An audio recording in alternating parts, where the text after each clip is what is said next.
Bona vesprada i benvinguts a l'aula magna de la nau de la Universitat de València. Vull saludar expressament al director general que ha tingut l'amabilitat de vindre amb tots nosaltres i també al públic assistent. Moltes gràcies per vindre a aquest acte tan important per a tots nosaltres. Com sabeu, m'imagino, estem ací per presentar l'obra coral i col·lectiva Vínculos entre el sistema autonómico y las ciencias sociales, 40 años de estatut en la Comunitat Valenciana. És un llibre coral en el qual hem participat membres de distintes disciplines i pense que va ser molt interessant tot el que anem a dir tots nosaltres. Abans d'això, m'agradaria un poc contextualitzar l'obra, si m'ho permetiu, en unes xicotetes traces i recorregut històric. Com sabeu, la Comunitat Valenciana, tal com la coneguem a l'actualitat, es funda a l'any 1982, després d'un procés de transició i conformació que va ser més traumàtic del que alguns hagueren pogut imaginar.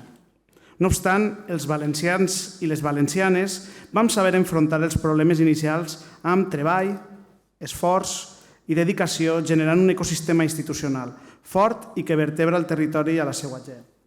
Ho vam fer des de la pluralitat i unint llocs versemblants però diferents a la modernitat autonòmica. El balanç és clarament positiu. Comptem amb serveis gestionats directament des del nostre territori. Tenim institucions pròpies que tenen l'obligatorietat de prendre decisions amb una mirada de proximitat i que durant 40 anys han tingut en compte el benestar de la ciutadania. Comptem amb una vertebració cultural, territorial, social i política que ha posat el mapa de la investigació una realitat pròpia amb rellevància sociopolítica. Sens dubte, la publicació d'aquest llibre ha posat de manifest la multitud de temàtiques i reptes que tenim com a societat i la gran sort de ser investigadors a l'àmbit de la Comunitat Valenciana.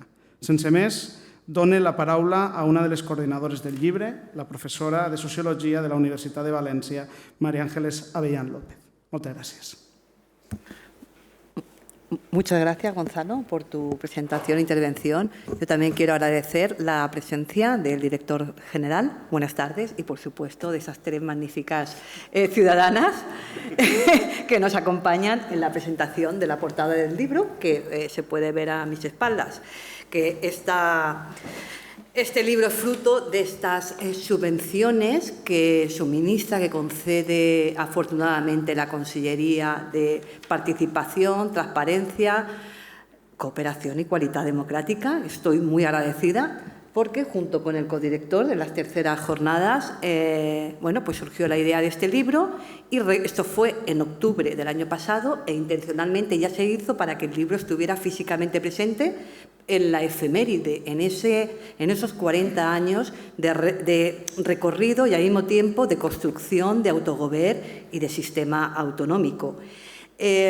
Siempre cuando se habla de sistema autonómico, de gobierno, parece como que son el derecho o la economía las ciencias hegemónicas. Y aquí se ha querido ofrecer una mirada alternativa, una mirada distinta, pero al mismo tiempo una mirada absolutamente real como es la de las ciencias sociales. Ciencias sociales que es la sociología, que es el trabajo social, las relaciones laborales, ciencia política, turismo, criminología y un largo etcétera. Entonces, en ese recorrido, a lo largo de los 40 últimos años, casi nada, ya son 2 generaciones, la Comunidad Valenciana ha crecido muchísimo, se han desarrollado las competencias y, en paralelo a esas competencias, las ciencias sociales, nuestras disciplinas, pues tienen un balance muy positivo. Han realizado con sus investigaciones y sus trabajos de campo, un avance muy importante que han nutrido y han desarrollado a su vez las políticas públicas de las que disfrutamos. Que la Comunidad Valenciana tiene un peso demográfico, es importante el desarrollo, además contribuyen con conocimiento social.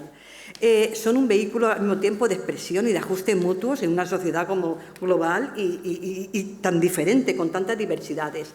Y al mismo tiempo catalizan esos necesarios cambios transformadores y estudian áreas de conocimiento emergentes que están poco estudiadas, pero que existen, ¿no? Es como la punta del iceberg. A veces se ve un poquito, pero no la parte oculta. Y esto es lo que ofrecen, pues, vamos, estoy convencida de ello, nuestras investigaciones. Y luego la metodología, que tiene una metodología que es muy diferente a lo que pueden tener esas disciplinas hegemónicas de las que hablaba antes. Y en estos desafíos es en lo que nos encontramos, es lo que ofrece el libro a lo largo de estas últimas 4 décadas, y cada uno de los autores y autoras, no están todos desde luego, el libro trata muchos más temas, pero los que sí están sentados en esta mesa van a arrojar luz sobre esas investigaciones, ese recorrido evolutivo y histórico tan necesario para proyectarnos hacia el futuro. Y bueno, Juan Antonio, ¿qué tienes que decir? Bueno, me toca a mí ahora un poco presentar a las personas autoras y las personas también que están en esta mesa. Antes que nada quería agradecer al director general, por supuesto, a las personas asistentes, las pocas personas asistentes, pero bueno, queda como en familia, ¿no? Y especialmente, si me permitís, dado que es un acto más familiar, permitidme que le agradezca a Marian su generosidad, ¿no? Su generosidad hace 3 años que me pidió que le acompañara en esta aventura de coordinar las jornadas sobre participación, de sacar una publicación. Y bueno, yo me embarqué, porque me embarco en muchas cosas, y bueno, pues muchas gracias, Marian, porque bueno, pues es necesario, ¿no?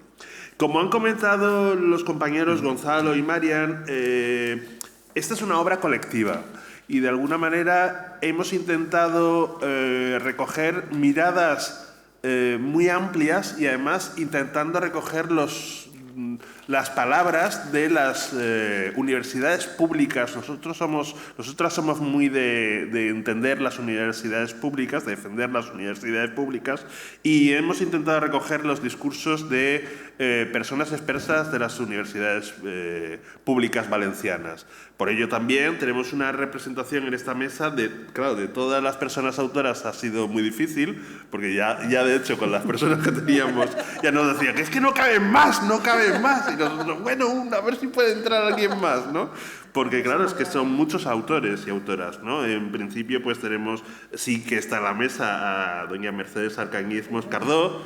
Doña, porque tengo que decir también, por otro lado, que aparte, ahora empezaremos con los perfiles pero una cuestión que yo cada vez valoro más y que veo en las personas, por lo menos que están en la mesa, es que son muy buena gente. Y cuando son buena gente, y eso es un elemento que no es académico, pero es un valor cultural que no hay que perder, porque ser buena persona después se transmite en la docencia, en las investigaciones que haces, o sea que sí que tiene repercusión en la academia, ¿no? El compañerismo, por supuesto, el estar ahí, ¿no? Cuando buscas apoyo, cuando buscas ayuda. Y en esta mesa, pues son buena gente. Entonces, el primer capítulo del libro lo suscribe Mercedes Arcañiz, sin doña, que habla sobre la igualdad entre mujeres y hombres en la agenda política de la Comunidad Valenciana en estas 4 décadas. En el segundo capítulo lo suscribe Raquel Huete, doña, y Alejandro Mantecón, que hablan sobre el turismo como expresión de 40 años de cambio social, como ha ido cambiando en esos 40 años. El tercer capítulo lo suscribe, que hoy no ha podido estar y tampoco cabía en la mesa, José Vicente Pérez Cosín, que habla sobre la consolidación del sistema valenciano de bienestar social, sobre todas las transformaciones. No hay que olvidar que hace 40 años también se produjo la pantanada de Tous y fue motivo también de todo lo que pasó con los servicios sociales, ¿no? Entonces, él hace ese recorrido también. El cuarto capítulo es el que suscribe Gonzalo Pardo y Francisco Javier San Juan, que habla sobre los procesos de isoformismo en el ámbito de la adopción de las nuevas tecnologías, cómo ha cambiado, una visión del caso valenciano y su traslación a las instituciones públicas. El capítulo 5 es el marco legislativo sobre la adopción de menores en la Comunidad Valenciana, que lo suscribe la profesora de la Universidad de Alicante, doña Diana Jareño. El capítulo 6 habla de eines sociològiques per a la revitalització del valencià y lo suscribe Francesc Hernández Dobón. El 7 es el que hace referencia al ámbito del desarrollo local valenciano, desde el Estatuto de Autonomía, de una aparición coyuntural a un modelo consolidado pero dualizado, que lo escribe Julio Antonio Aguado. El 8 es el de la autonomía hecha y por hacer, la experiencia sociológica y la acción educativa, redactado por José Beltrán Llevador. El 9 es el que habla sobre las políticas de empleo en la Comunidad Valenciana, una ocupación decente, haciendo referencia a uno de los objetivos de desarrollo sostenible, que lo suscribe la profesora Susana Marín, sentada entre el público, y yo mismo. El capítulo 10 habla sobre la gestión pública como ciencia y práctica social y evolución y logros en la Comunidad Valenciana, que lo suscribe la profesora María Ángeles Marian Avellán. El 11, que está suscrito por Aina Faus y Arantxa Grau, también del Departamento de Sociología de nuestra universidad, trata sobre activismo, se titula Activismo LGTBIQ+, y políticas públicas para la igualdad de la diversidad sexual y de género en el contexto valenciano, la necesaria incorporación de la perspectiva interseccional. Y el 12º capítulo, es el que suscriben la profesora Josepa Cucó y Teresa Vicente Rabanaque, que se titula Memoria, Identitat i Territori, la aportació de l'antropologia a la construcció del País Valencià. Como pueden apreciar, son múltiples miradas de múltiples universidades y múltiples discursos. Y sin más dilación, empezamos con la primera de las ponencias, que sería la que realizaría la profesora Mercedes Arcañiz Moscardó. Ella es profesora titular de la Universidad Jaume I de Castelló, del área de Sociología, el Departamento de Filosofía y Sociología, además de una dilatada carrera académica y docente con más de 36 artículos en revistas científicas, 31 capítulos, más de 14 libros, entre ellos las miradas de género en sociología y tendresa y equitat en els processos de cura. También es secretaria de la Comisión Asesora del Tercer Pla d'Igualtat de la UGI, coordinadora del Grupo de Investigación de CIRES, Sociología y Métodos de Investigación Social, Desigualdades y Resistencias. Ha impartido conferencias y participado en cursos y diferentes tareas académicas en Portugal, México, Chile, Cuba, Costa Rica. Y como he comentado, presenta el capítulo de la obra colectiva que se titula La igualdad entre mujeres y hombres en la agenda política de la Comunidad Valenciana, 1982-2022.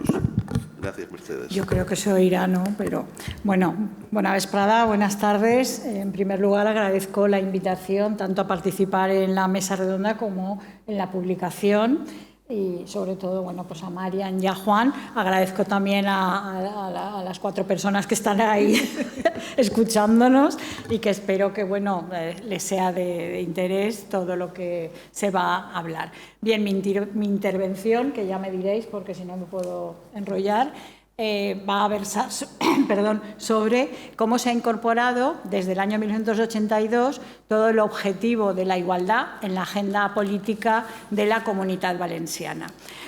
Para ello, bueno, pues primero hablaré un poco de cómo era el Estatuto del 82. Ya sé que hay personas de derecho que sabrán más que yo simplemente lo enfoco desde la perspectiva de género.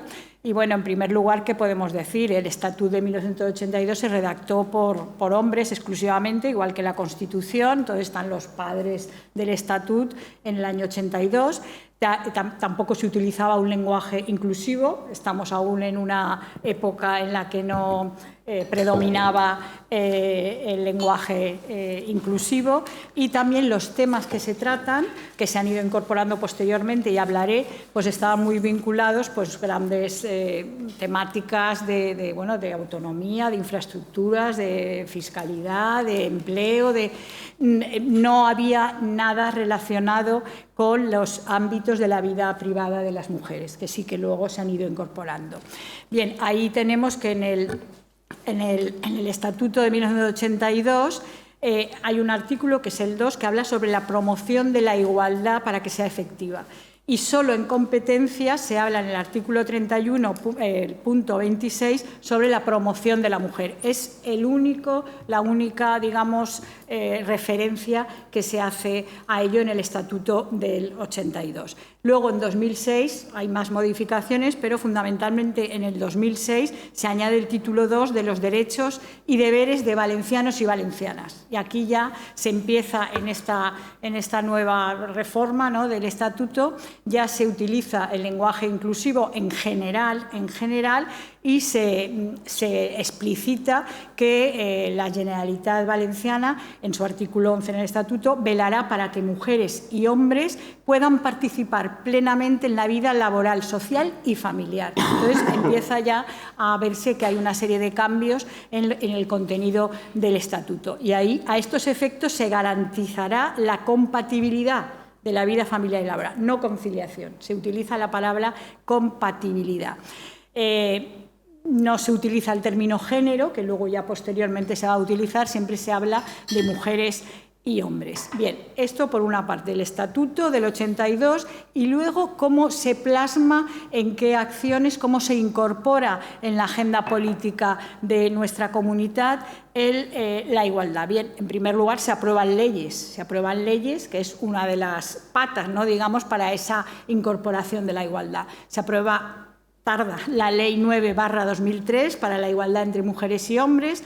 No me voy a ampliar porque si no entonces se hace más largo, pero solo una cosa, en el preámbulo sí que se da un marco jurídico y sociológico, en alusión a las desigualdades existentes. Es decir, que se tiene en cuenta ya que, bueno, pues se está legislando para hombres y mujeres. También la Ley 7/2012, integral contra la violencia sobre la mujer en el ámbito de la Comunidad Valenciana, consolidada posteriormente por el Pacto Valencià contra la Violencia de Género y Masclista en 2019. Y ya la Ley 8/2017, de 7 de abril, integral del reconocimiento del derecho a la identidad de la expresión de género en la Comunidad Valenciana. Bien, por una parte las leyes, por otra organismos políticos para implementar políticas de igualdad. Aquí se inició en 1983, cuando se creó el Servicio de la Mujer en la Consellería de Cultura. Posteriormente, ya en siguientes gobiernos del PP, se convirtió en una Dirección General de la Mujer en la Consellería de Bienestar Social. Y ahora ya actualmente, desde 2015, que ya se constituyó la Consellería de Igualdad y Polítiques Inclusives, está el Instituto de les Dones, que es el que ahora pues se encarga de todos los tipos de las políticas de igualdad, que ampliaré un poquito, pero brevemente.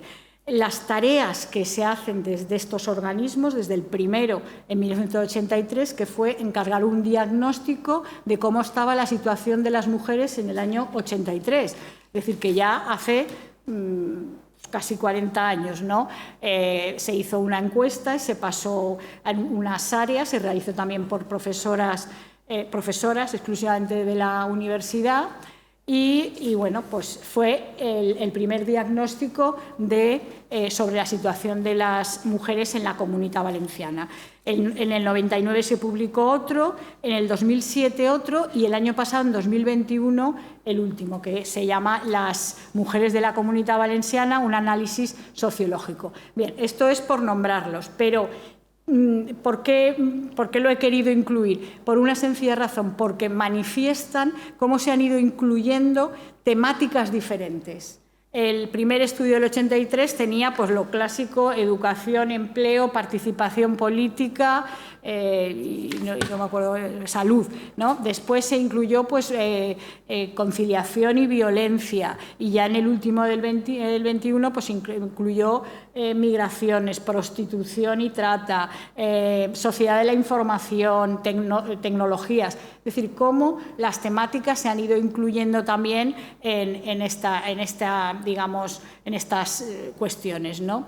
Bien, otra de las acciones importantes ha sido la redacción de los planes de igualdad. Tampoco me voy a extender, también en la Consellería, luego en los municipios, en las diputaciones incluso, y bueno, y por supuesto, y siguiendo la Ley 3/2007, en las universidades, empresas, etcétera, primero con 250 trabajadores y trabajadoras, posteriormente, desde el 1 de enero de este año, con 50 trabajadoras o trabajadores. De ahí que esa es otra implementación de políticas de igualdad. Y luego la última cuestión ha sido la creación del Consell Valencià de les Dones, que yo creo que es muy importante, creo yo, porque relaciona la política con mayúscula con todo lo que es el movimiento asociativo y la sociedad civil. En el Consell Valencià de les Dones participan desde asociaciones de mujeres de todo tipo, de locales, regionales, también las universidades, también el sector de la justicia, la policía, es decir, que intenta aglutinar a todo lo que es la sociedad civil. Bien, y esto, digamos, muy escuetamente lo que es, y luego quisiera hacer una breve referencia, si tengo tiempo, a por qué considero que las ciencias sociales, y bueno, hablo por mí porque soy socióloga, la sociología es importante, ¿no?, en todo lo que tiene que ver con el desarrollo del estatuto y con todas las políticas públicas. En primer lugar, porque podemos elaborar diagnósticos que muestren cómo es la realidad. Entonces, eso yo creo que no tiene que ser solo para nosotros como científicas y científicos, sino también para dar datos a los políticos y las políticas, porque no me acuerdo ahora cómo es, si no hay datos, pues no se puede trabajar sin datos. Entonces, esto considero que es muy importante. Pero, en segundo lugar, también considero que se debe, y en este caso incidir más, en lo que es la elaboración de indicadores para medir la evaluación de las políticas públicas. Es decir, las políticas públicas nos tienen que dar, tienen que ser evaluadas, no baste con implementarlas, sino han sido exitosas, no han sido acertadas, etcétera.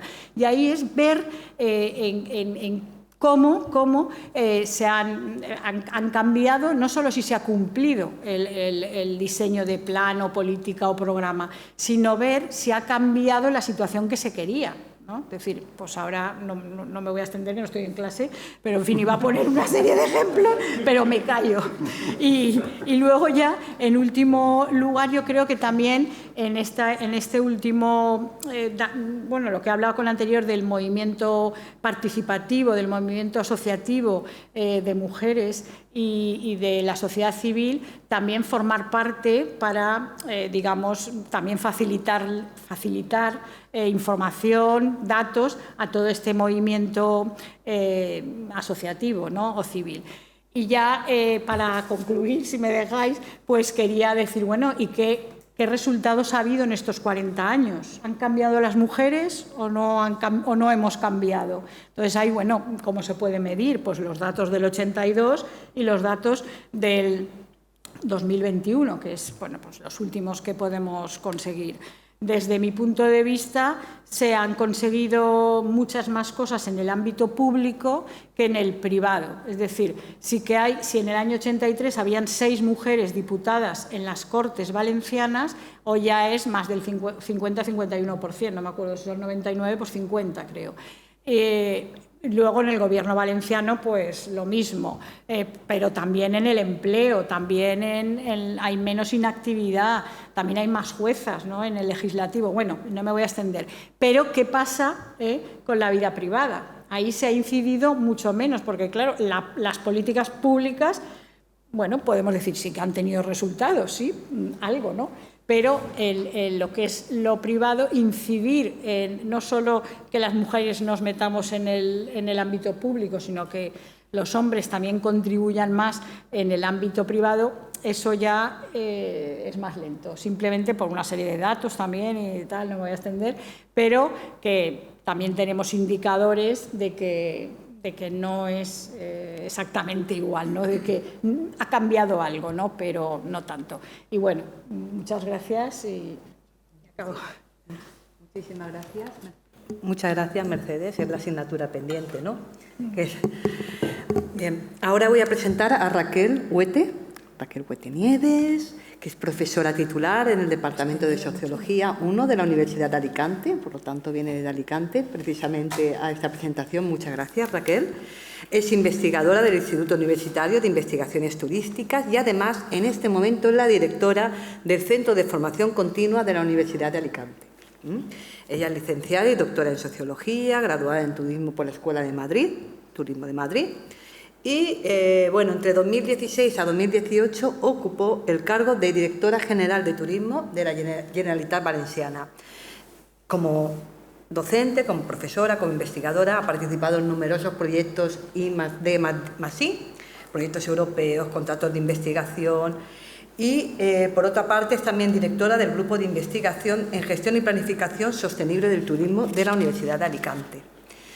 Ha publicado docenas de artículos en revistas científicas indexadas, capítulos de libro. He aquí un ejemplo, donde está su capítulo de libros, coeditora también de diferentes libros, autora de monografías y, asimismo, participa activamente en congresos, jornadas, seminarios, coloquios, presentaciones de libros. Muy bien. Y yo te agradezco muchísimo tu presencia aquí, Raquel, de verdad, no sabes, para mí ha sido muy importante. Y va a presentar el capítulo titulado El turismo como expresión de 40 años de cambio social en la Comunidad Valenciana, Comunitat Valenciana, que ha escrito con Alejandro Mantecón. Muchas gracias, Raquel. Pues bona vesprada i moltíssimes gràcies per la invitació i moltíssimes gràcies a vosaltres per estar aquí. Pero gracias de verdad, o sea, de verdad porque estar en este contexto en el que miradas diversas de las 3 de las 5 universidades públicas, desde las ciencias sociales miramos al turismo, muy importante. Pronto nos encontraremos en Alicante, en el Congreso de la Asociación Valenciana de Sociología. Tenemos que reforzar esas ideas. Os mando recuerdos, por cierto, la presidenta de la asociación, que me ha mandado un WhatsApp, para mandaros recuerdos, Diana Jareño, también autora del libro y de un capítulo del libro sobre adopciones. Y bueno, pues gracias por estos encuentros, porque de verdad que son importantes. A mí me hizo mucha ilusión en octubre cuando coincidimos y tuve la oportunidad de reflexionar, ¿no?, sobre qué ha traído la democracia al turismo en un país en el que el turismo se relaciona mucho con etapas oscuras, en el que el desarrollismo barría todo, un país en el que por el turismo se han justificado pues muchas de las destrozos que tenemos en nuestro patrimonio cultural y en nuestro patrimonio natural. En este país en el que parece que no había turismo antes de la dictadura, pero sí que lo había. Somos un país con gran tradición turística. La dictadura parece que ha borrado todo, pero los 40 años de estatut, los 40 años de democracia, pues tampoco son todo luces. Digamos que tenemos algunas sombras, y algunas sombras que nos pesan, y que nos pesan mucho, porque tenemos este modelo que es el que tenemos, ese modelo que una pandemia desde luego no va a ayudar a que hagamos borrón y cuenta nueva. Este modelo es el que tenemos y eso es lo que hemos tratado de explicar con mi compañero Alejandro Mantecón en este capítulo del libro. Pero yo no pretendía contaros eso, porque lo que os invito es a que lo leáis, a que leáis las causas que nosotros atribuimos a esta situación en la que estamos ahora, sino quería contaros el final del capítulo. Y en el final del capítulo os decimos que sirva este capítulo, que sirvan estas reflexiones para abrir el debate, para reflexionar sobre 2 cuestiones. Las respuestas quizás las hemos dado antes o quizás solamente se plantean las preguntas. Voy a ello. El turismo es un fenómeno social y es un fenómeno económico complejo. Todos somos turistas y muchos, y ahora todos, somos anfitriones. Está Valencia llena de turistas. Nos hemos convertido en anfitriones, aquí también ciudades que no pensábamos ser anfitriones, que creíamos que aquello solamente era de otros, ¿no? Todos queremos ser turistas, o muchos queremos ser turistas. Pero el turismo es un fenómeno que sirve como medio para reflexionar sobre todos los aspectos que configuran este mundo, sobre todos los aspectos que configuran nuestra sociedad, que configuran la sociedad valenciana. En el turismo encontramos tanto género como migraciones, como cultura, como educación, encontramos todo. Cuando a mí me preguntan, pues a veces, ¿por qué me dedico al turismo? Porque desde la sociología el turismo, pues digamos, no ha tenido la importancia que creo que en los próximos años tendrá el estudio del turismo. Pues cuando me preguntan, pues primero digo que es que yo estudié turismo. Primero, estudié turismo porque me gusta viajar. Básicamente esa es la respuesta. Porque me gusta viajar, porque me gusta conocer a gente, porque me gusta también ser anfitriona. Pero luego explico que yo estudié turismo porque me gusta saber por qué viajo. Me gusta saber el por qué. Y para saber el por qué, con lo que me habían explicado en los estudios de turismo no me valía. Necesitaba encontrar respuestas y las respuestas las encontré en la sociología. ¿Por qué vienen tantos turistas y además se quedan a vivir con nosotros? ¿Cómo hemos alcanzado estas cotas de desarrollo turístico? ¿Por qué hace que yo viaje a un sitio o no a otro? Por eso, el turismo, les digo a mis alumnos del grado de Sociología, que en el turismo podemos encontrar respuesta a todas las preguntas que nos encontramos en la sociedad. El turismo es el espejo en el que podemos mirar todos los problemas sociales. Podemos hablar de responsabilidad social, por supuestísimo, una asignatura pendiente de las empresas. Podemos hablar de todas las cosas. El turismo es el selfie del mundo moderno. Os recomiendo, de paso lo cito, el libro, de verdad, el libro El selfie del mundo de Marco D'Eramo. Es un libro magnífico, escrito en la pandemia, y es un libro en el que el autor empieza criticando el turismo, y era su intención, y con la pandemia reescribe los capítulos que tenía y dice, vamos a ver, es que el mundo se ha parado. Y que el mundo se pare, ¿afecta solo al turismo o afecta a mucho más? El turismo, la movilidad, cómo nos movemos, cómo nos comportamos, cómo nos relacionamos, hace que cuando se para todos nos hayamos dado cuenta que nos hemos quedado pues, sin una parte importante de nuestra forma de entender el mundo, que es el mundo de la movilidad, el mundo móvil. El turismo es el selfie, es el espejo de aumento que nos saca nuestros defectos, que nos habla de de empleo no decente, que nos habla de desigualdades, que nos habla de presión, pero también nos habla de hospitalidad, de puentes de paz, de cordialidad, de recibir al otro. El turismo es ese selfie. Entonces aquí planteamos qué vamos a ver nosotros cuando nos miramos en el espejo de aumento.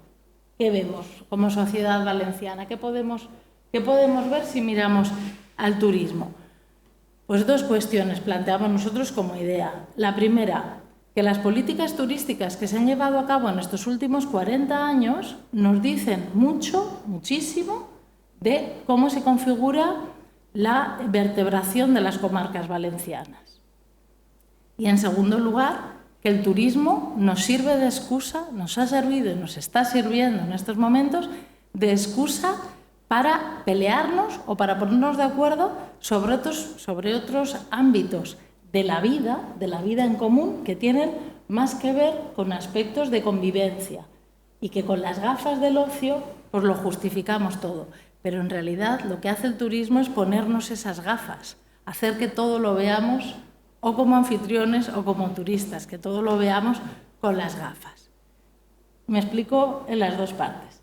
Y las respuestas, de verdad, os digo que hemos intentado escribirlas, que lo leáis.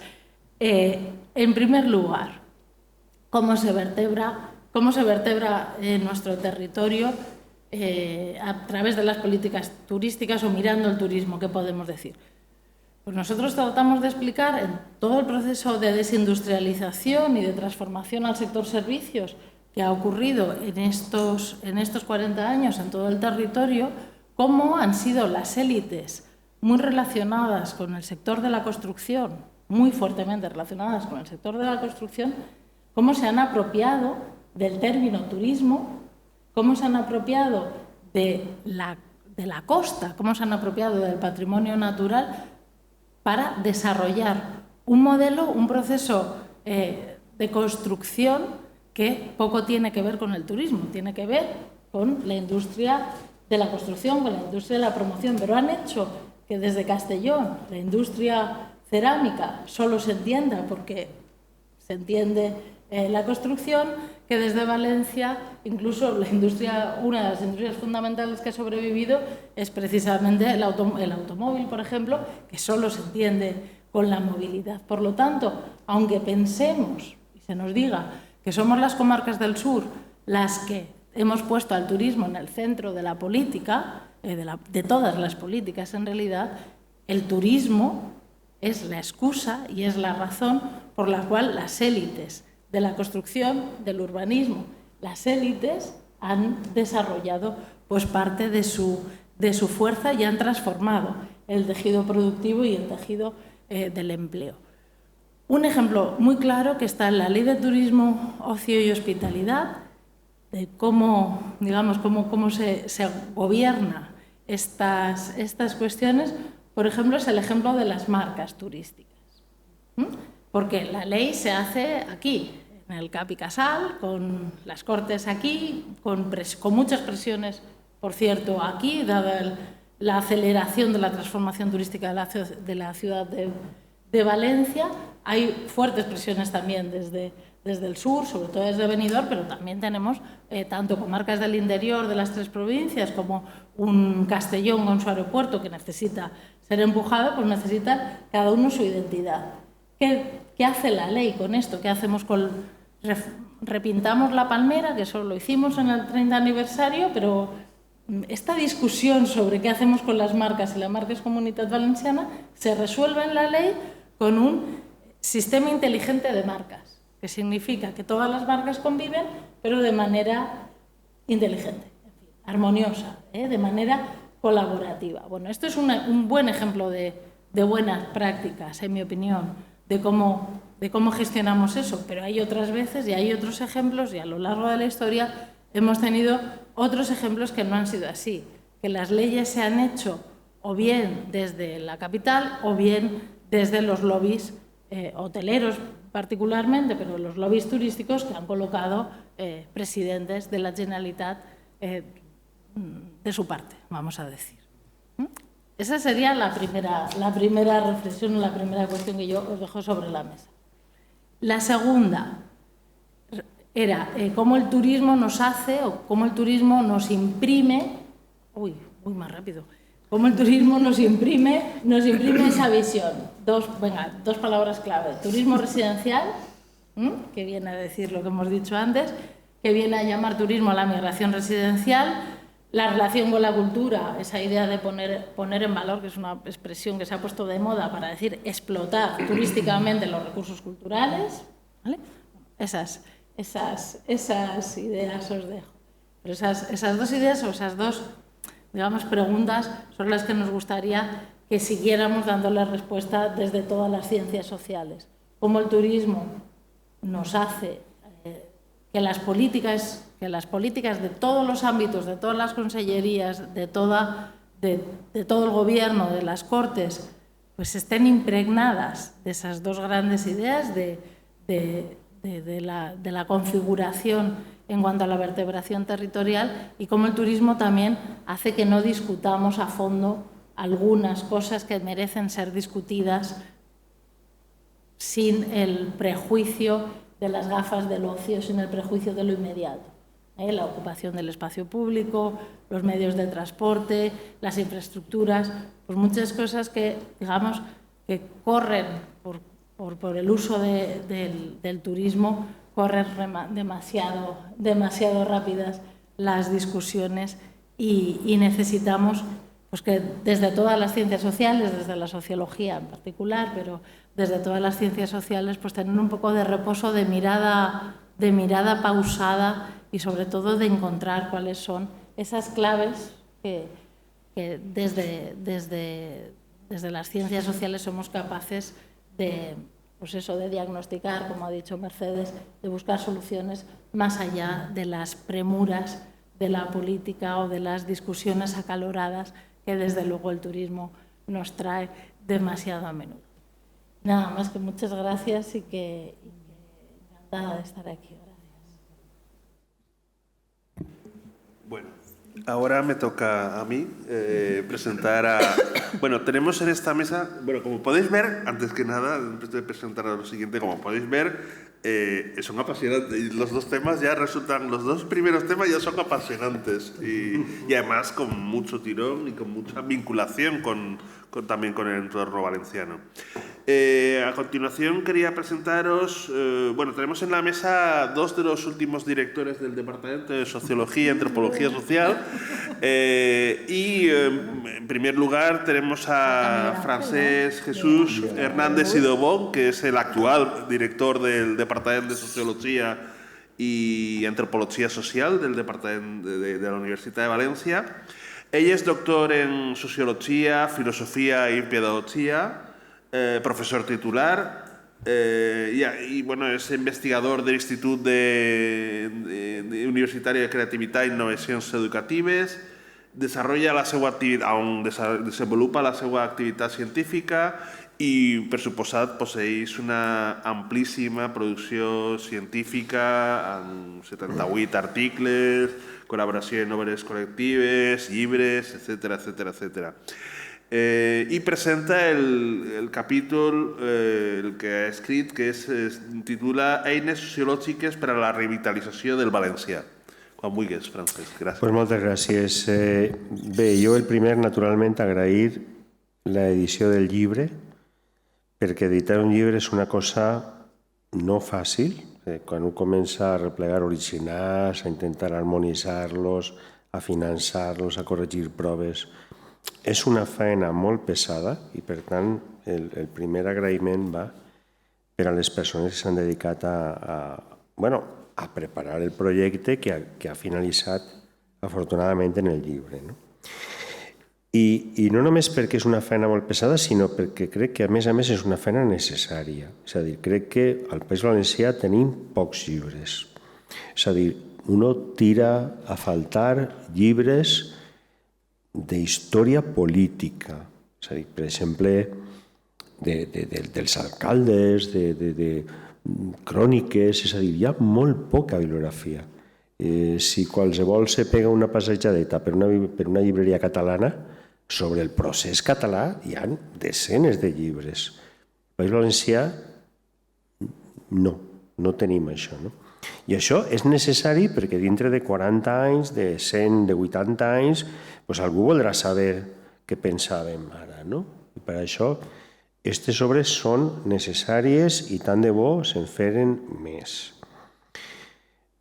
Jo el capítol que he fet quasi l'ha descrit a Mercedes, no? Quan ha dit que, al final ha dit, l'aportació de les ciències socials és fer diagnòstics i és construir indicadors. I té tota la raó i jo no m'he eixit de lo que acaba de dir ella.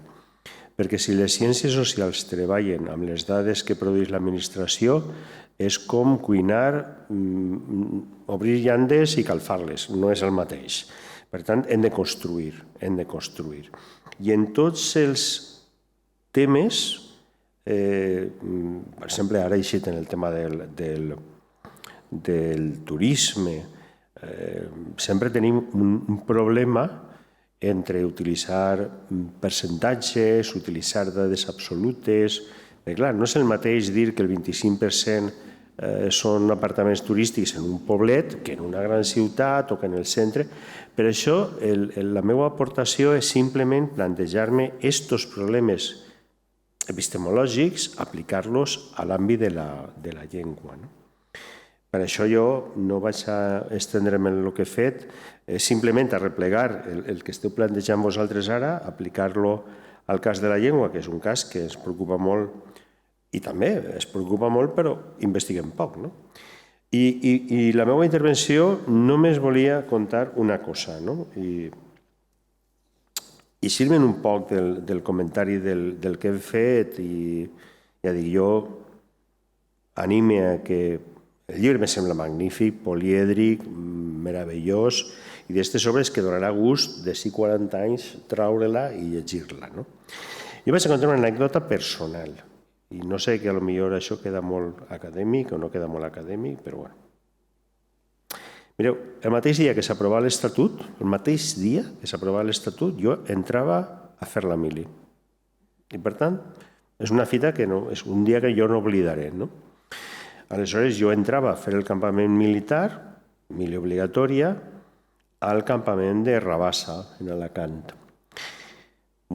Jo vaig agafar un tren, l'Estat te donava el bitllet, i per arribar a Alacant, naturalment, me vaig eixir, el tren inicia fins a l'Encina, tardava no sé quantíssimes hores, Encina, Albacete, vull dir. I vaig arribar allí i el primer que vaig fer va ser escriure una carta als meus pares per dir que havia arribat bé.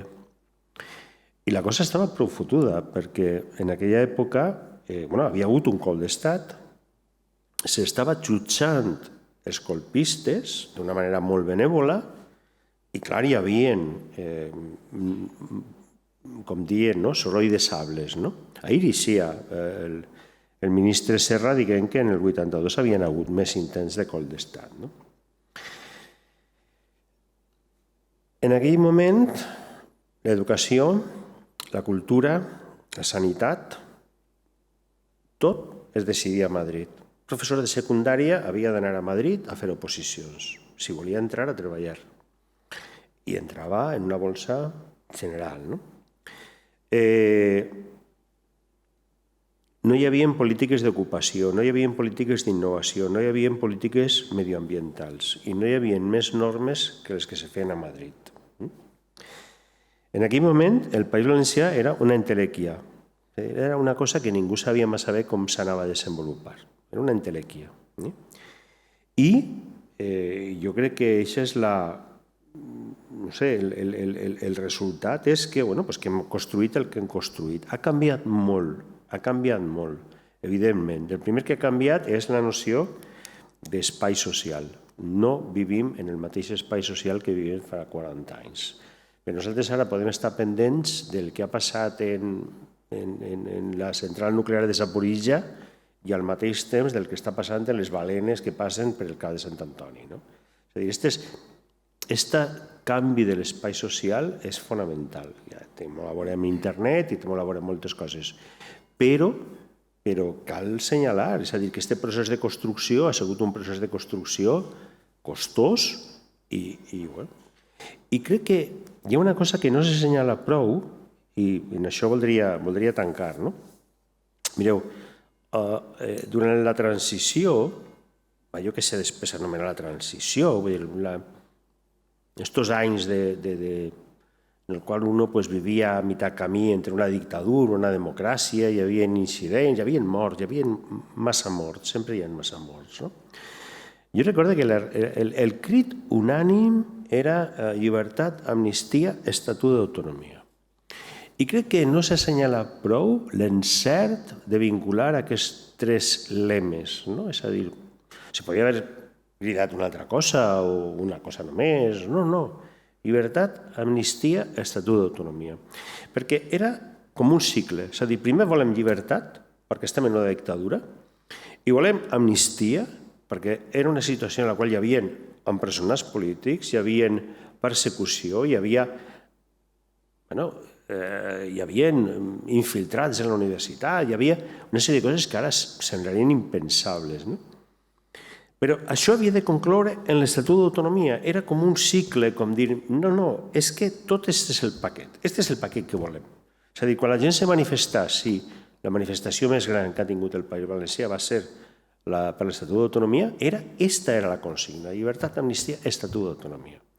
Per tant, l'Estatut no és una llei més, era la culminació, se va entendre com la culminació d'aquest procés. I crec que per això és tan important fer aquestes celebracions i fer aquest record i fer aquests diagnòstics, perquè va en el mateix paquet. I només això. Moltes gràcies i moltes gràcies sobretot per la iniciativa del llibre i per aquesta invitació. Moltes gràcies, Francesc. Ahora es el turno de José Beltrán Llavador, que es profesor titular en el Departamento de Sociología y Antropología Social de la Universidad de Valencia, Tiene una gran trayectoria académica que se ha centrado en estudios, análisis de la administración educativa, educación de personas adultas, formación del profesorado y así como las políticas públicas educativas. Es autor de numerosas publicaciones, y aquí hemos hecho un recuento, una recopilación, artículos de revista 55, colaboraciones en obras colectivas 33, múltiples libros.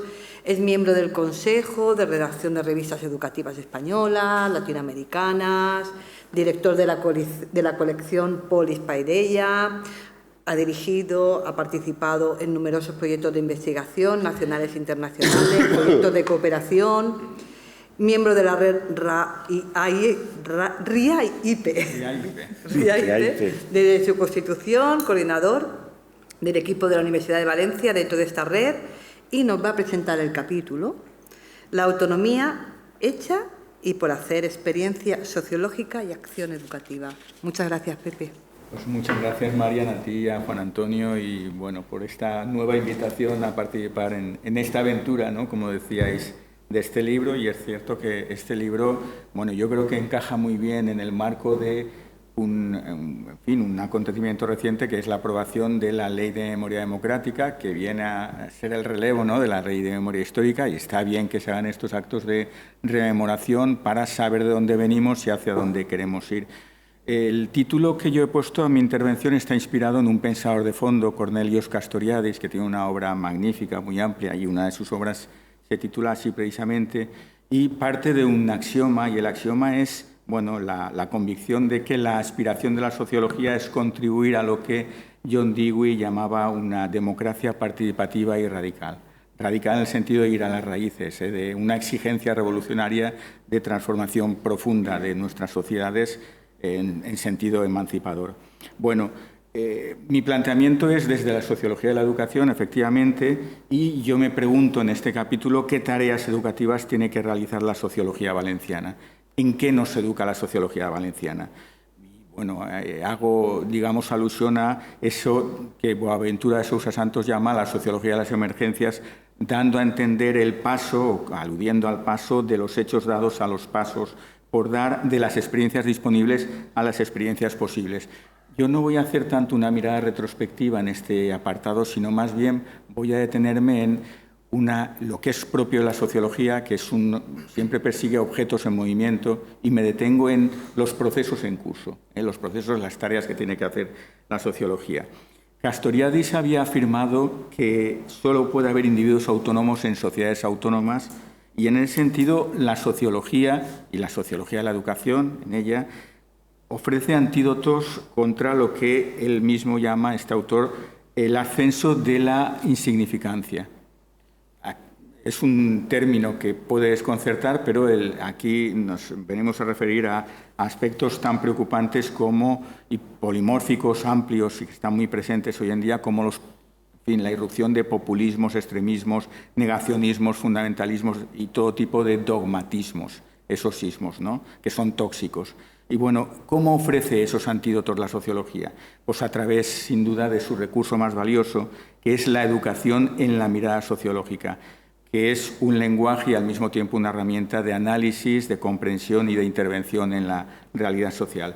Lo que hago en este capítulo es un recuento, es una recapitulación de aspectos interesantes que están en curso y que vale la pena observarlos con cierta escala. Reúno recursos, una serie de recursos con los que trabaja la sociología y que al mismo tiempo son tareas por hacer, tareas que se están haciendo y tareas por hacer, asignaturas pendientes. Voy a enumerar muy brevemente algunos de estos recursos. Bueno, en primer lugar, recordarnos en este marco de memoria histórica que la sociología en nuestra universidad ha cumplido un poquito más que el Estatuto de Autonomía, 50 años, y recientemente tuvimos ocasión de celebrar en la Universidad de Valencia, los estudios de sociología, no la titulación, que es diferente. Tuvimos ocasión de celebrar esa efeméride también con una aportación interesante del profesor Manuel Pérez Ciruela, que, bueno, en un libro también publicado el año pasado, Legado y futuro de la sociología, donde nos habla del proceso de institucionalización de la sociología. Hace un ejercicio de memoria histórica muy interesante que, como decía el profesor Francés, sin duda adquirirá valor con el tiempo, porque es un poco recapitular nuestra historia y el saber de dónde venimos. Un segundo recurso que también está aquí presente a través de Marian y del saludo que la presidenta de la Asociación Valenciana de Sociología nos ha mandado es justamente esta Asociación Valenciana de Sociología, que ahora recientemente está conociendo una especie de refundación o revitalización con una junta directiva más joven, entusiasta, que está haciendo cosas muy interesantes.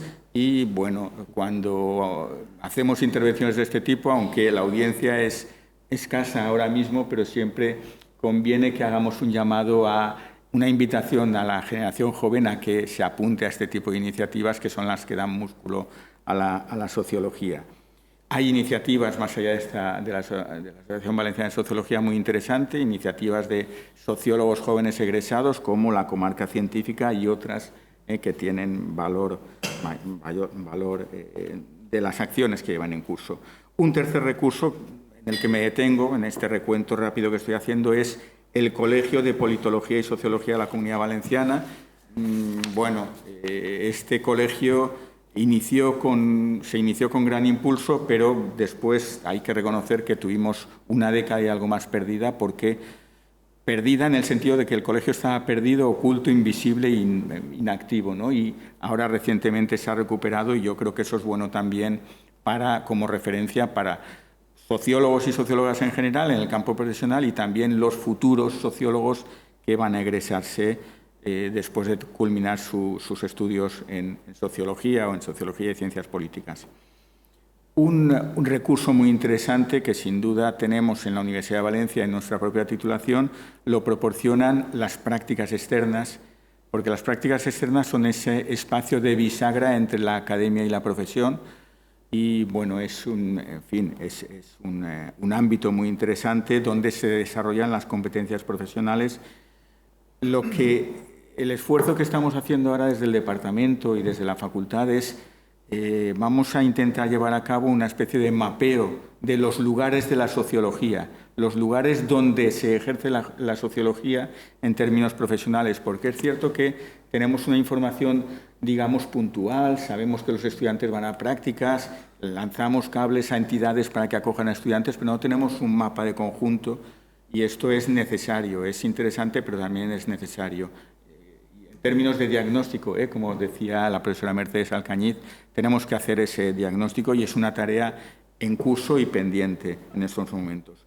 Otro recurso es algo de lo que es común en cualquiera de estas intervenciones que me han precedido, es lo propio de la sociología, es el recurso de la reflexividad. La reflexividad es la necesidad cada vez mayor que tenemos de entendernos, que las sociedades tienen de entenderse a sí mismas.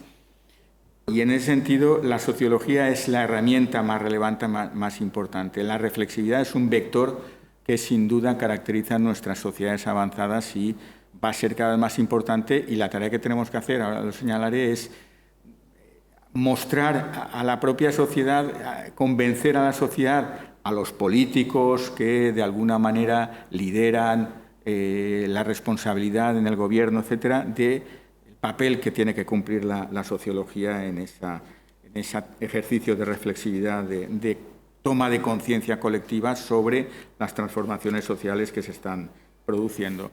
En el caso de la sociología valenciana ya hay los libros, sin duda, las reflexiones publicadas, es una herramienta muy poderosa. Este es un ejercicio de reflexividad muy valioso. También hemos tenido hace poco, en nuestro caso, un ejercicio interesante, una publicación que tenía por título La Sociedad Valenciana en Transformación, 1975-2025, se publicó hace poco y bueno, es una revisión, un repaso de 50 años de sociología a cargo de 50 sociólogos y sociólogas y es una aportación interesante como este libro también al que he hecho alusión. Son ejemplos, cualquiera de vosotros en Alicante, en Castellón, podríais poner ejemplos similares, ejercicios de reflexividad que cada vez son más necesarios. Otro recurso, bueno, sin duda, un recurso interesante, reciente, que está haciendo cosas también prometedoras es el Laboratorio de Ciencias Sociales que tenemos en nuestra facultad. Es un servicio público para justamente producir reflexividad y diagnósticos de la vida social. Nuestro laboratorio recientemente ha incorporado, ha integrado una tarea muy interesante que es la de poner en marcha observatorios sobre aspectos de la vida social. Tienen en curso varios observatorios diferentes sobre migraciones, sobre trabajo, sobre aspectos distintos. Y hablando de observatorios, iniciativas más allá de nuestro laboratorio, nosotros, Francesc ha liderado la puesta en marcha primero de un observatorio de igualdad educativa en Manises, en convenio con el Ayuntamiento de Manises, y poco después se pone en marcha otro observatorio de igualdad educativa que tiene su foco en Ontinyent, en este caso a cargo de una compañera, Sandra Obiol. Bueno, estoy enumerando recursos, tareas, ¿no?, que estamos haciendo y que se tienen que seguir desarrollando. Una tarea que está pendiente, que a algunos de nosotros nos viene preocupando desde hace algunos años, nos parece una anomalía y algo que hay que revertir, y es objeto de un proyecto también de nuestro departamento avalado por la FES, la sociedad científica más importante de sociología en nuestro país, es acerca de la ausencia de sociología en enseñanza no universitaria. Es una anomalía, no tiene ninguna justificación y estamos intentando revertir esa ausencia, no para introducir la sociología como una asignatura más, si se pudiera hacer es magnífico, sino simplemente para que se introduzca la mirada sociológica de manera transversal a través de proyectos. Hay 1000 fórmulas ahora en el marco de la LOMLOE, para que se reintroduzca la herramienta sociológica en enseñanza no universitaria. Estamos acostumbrados a hablar de salidas profesionales, pero perdemos de vista que tan importantes son las salidas profesionales como las entradas a la titulación de sociología. Y si la sociología no está presente de alguna manera en secundaria, bachillerato, etcétera, es mucho más difícil que los estudiantes tengan una cierta comprensión, una cierta idea de las posibilidades que ofrecen los estudios de sociología. Un recurso, bueno, se aludió también aquí, aunque sea de manera indirecta, ¿no? Hablando de diagnósticos, bueno, la pandemia de alguna manera nos ha testeado a todos, ¿no? Ha servido de espejo y de lupa de aumento, y ahí la sociología también ha tenido cosas que decir muy interesantes. Se ha llevado a cabo diagnósticos en las sociologías adjetivadas en plural, sociología de la educación, sociología de la población, sociología de la salud, etcétera, etcétera. Y bueno, yo creo que eso hay que recordar el papel, digamos, la contribución tan importante que ha hecho la sociología a la reconstrucción social y al análisis social en tiempos también de anomalía, ¿no?, de turbulencias. Y un último recurso y tarea pendiente al mismo tiempo es la necesidad de dotar de un componente pedagógico a las actividades sociológicas desempeñadas desde la academia y la profesión. Cuando preguntamos a personas en la calle o cuando,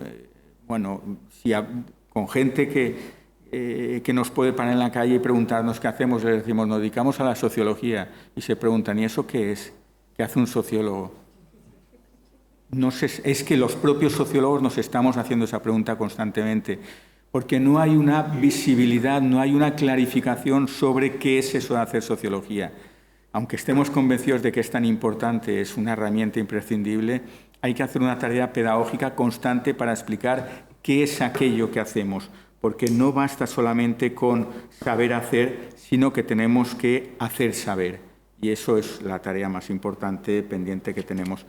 Bueno, y este es el legado que tenemos que transmitir también a nuestros colegas y a los jóvenes que van a darnos, jóvenes sociólogos y sociólogas que van a darnos relevo. Gracias. Muchísimas gracias, Pepe. Es un placer siempre escucharte. Por último lugar, pero no por ello menos importante, por supuesto, tenemos a Gonzalo Pardo Beneito. Voy a empezar por el final. Él lleva un mes, ¿no? Un mes como profesor ayudante doctor del Departamento de Derecho Constitucional, Ciencia Política y Administración de la Universidad de Valencia, después de una dilatadísima trayectoria. Él es doctor en Derecho por la Universidad de Alicante, licenciado en Ciencias Políticas y de la Administración por la Universidad Miguel Hernández de Elche, máster en Internacionalización, máster en Política y Democracia y experto en Gestión y Auditoría de Sistemas de Calidad, máster en Liderazgo, ha coordinado grupos de análisis electorales, ha trabajado también en proyectos de economía internacional y logística, ha sido facilitador de empresas, bueno, innumerables. Nos va a presentar, es que no acabaríamos, no acabaríamos, y nos cierran a las 8:30, también hay que decirlo. Bueno, y presenta el capítulo que ha escrito junto con el profesor Francisco Javier San Juan Andrés, los procesos isomórficos en el ámbito de la adopción de las nuevas tecnologías, una visión del caso valenciano y su translación a las instituciones públicas. Cuando quieras, Gonzalo.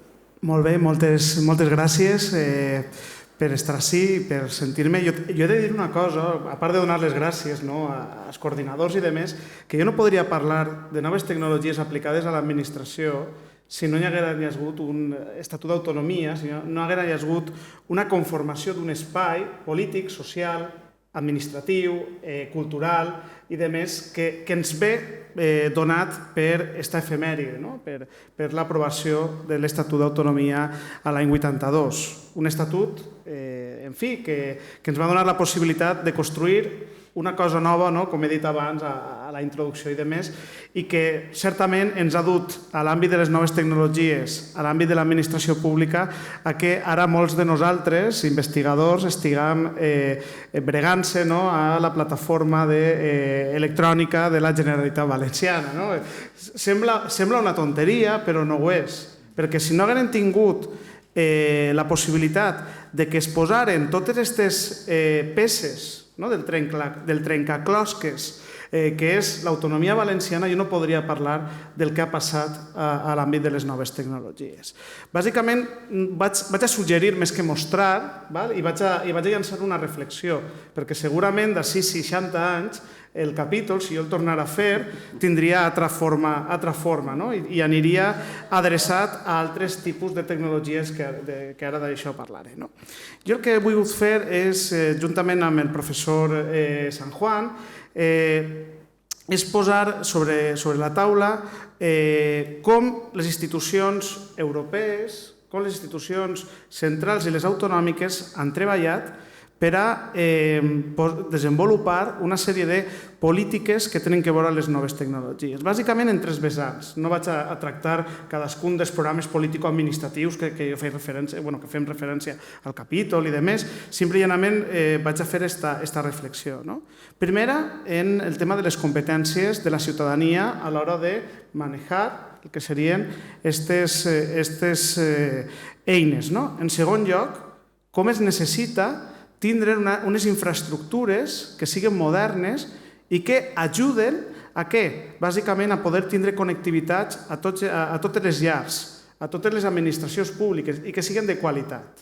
I en tercer lloc, com amb aquestes dues potes hem generat una tercera i és una sèrie de serveis político-administratius, de vegades encertats, de vegades no tan encertats, però estem amb ells, estem intentant que allò funcione correctament i al tindre 40 anys d'història tenim el dret i l'obligació d'equivocar-se, però també d'anar endavant i de treure solucions potents, i com això ha anat fraguant-se, sedimentant-se el que seria el comportament político-administratiu i també el comportament de la pròpia ciutadania. Tot això ho analitzem amb el neoinstitucionalisme sociològic, que alguns de vosaltres sabeu que és com un poc la marca de la casa, per dir-ho d'alguna forma, i és processos d'isomorfisme, isomorfisme mimètic, que normalment és el que sol donar-se a les institucions públiques, però també coercitiu i normatiu a l'intercanvi de diferents professionals per a dur a terme, diguem-ne, el que seria la conformació d'aquestes noves tecnologies al que seria la pròpia administració. Al final, i jo no vaig a ser molt extens, pense que paga la pena llegir el capítol perquè és un bon començament si us agraden aquests temes. Tot això està molt bé, ara estem enfrontant-se a l'hora de presentar subvencions al programa d'I+D+I que ha presentat ara la Generalitat, però la pregunta que hem de fer-nos és què passarà d'ací 20 anys tenint al darrere una quarta revolució industrial, on va posar-se en marxa la robotització, on anem a automatitzar processos des de perspectives d'intel·ligències artificials. Anem a utilitzar la tecnologia blockchain per a generar processos administratius més ràpids, automàtics i inclús més transparents. Doncs segurament, i la línia de la Generalitat sembla que va per ací, anirem a una administració pública molt més moderna i on tant la ciutadania com el propi empleat públic tindrà una altra visió del que és la seva feina i unes altres tasques que segurament seran d'interès i donaran potència al que seria el nostre autogovern. I dit això, aquesta seria la meva intervenció. Moltes gràcies.